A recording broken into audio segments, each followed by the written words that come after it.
তোমারই তিতাবে জ্বালা দূরে দূরে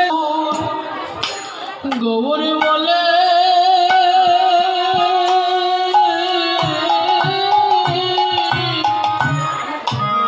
এই কাদমা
গৌরী বলে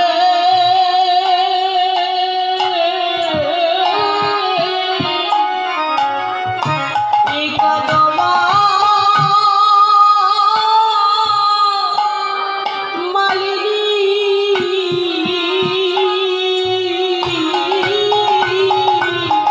তোমার কোনো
এবার মাগো এমন ভাবে যখন মালিনীকে বলছে শ্রীবাস অন্তর্যামী ভগবান, তার কি আর বুঝতে বাকি আছে গো?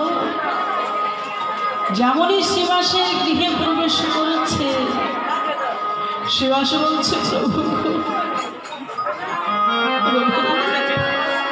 বলতে পারো প্রভু, আমি কি অপরাধ করেছি যার জন্য তুমি আমার একমাত্র পুত্র দেখো, একটিবারে চেয়ে দেখো, আমার একমাত্র পুত্র আমায় ছেড়ে চলে গেল। বলো না প্রভু,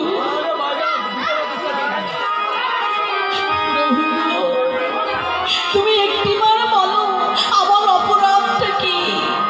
বলো প্রভু,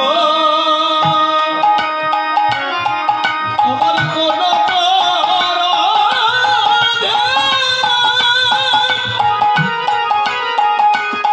আজ আমার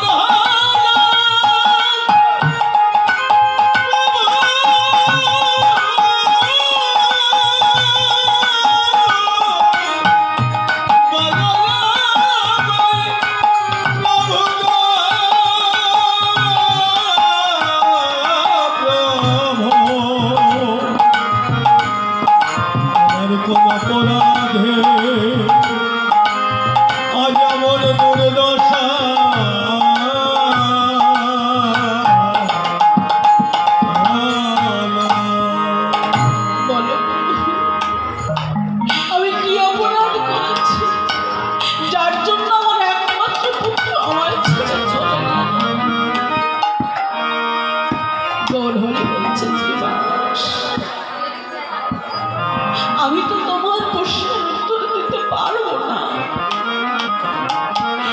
এবার কি করলে প্রভু? আমার যেমনই মৃতপুত্রটিকে স্পর্শ করলে মৃতপুত্রটি নয়নে মেলে চাইলে। গৌর সুন্দর বলছে, পুত্র তুই কেন এদের ছেড়ে চলে গেলি? ওই দেখ তোর মাতা পিতা পুত্র পরিজন সকলে বসে কাঁদছে। পুত্রটি বলছে, কে আমার মাতা, কে আমার পিতা? আমি তো কাউকে চিনি না, আমি কাউকে চিনি না। তোমরা আমার মাতা পিতা সেজেছ, এর পূর্বেও আমার মাতা পিতা ছিল, তোমরাও মাতা পিতা সেজেছ, আরো মাতা পিতা আমার আশা করতে পর তোমরা আমার কোন জনমের মাতা পিতা বলো।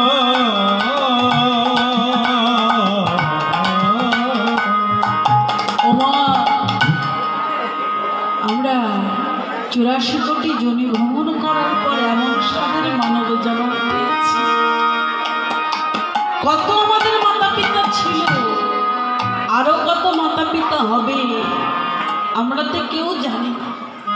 আমরা এসেছি সকলে, আমাদের ফিরে সেই ঘরে যেতে হবে। যখন এসেছিলাম তখন তো ভালোভাবে এসেছি, এসে ভাবে খেলা পেতেছি, এই খেলা সঙ্গ করে একদিন ঘরে ফিরে যেতে হবে।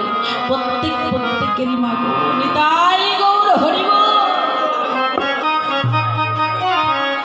তাই দেখুন মা, হরিনামের এমনই শক্তি, হরিনামের এমনই শক্তি, মৃতপুত্র কথা বলে। শিক্ষাটা তো এটাই হলো মা, যে হরিনামে করলে যদি করার মতো করা যায় তাহলে মৃতপুত্রও কথা বলে। তাই আজ আমার গৌর সুন্দরের ভাবলীলা দর্শন করে পদকর্তা কলম দিচ্ছে, আর কাঁদিয়া কহে পুনঃ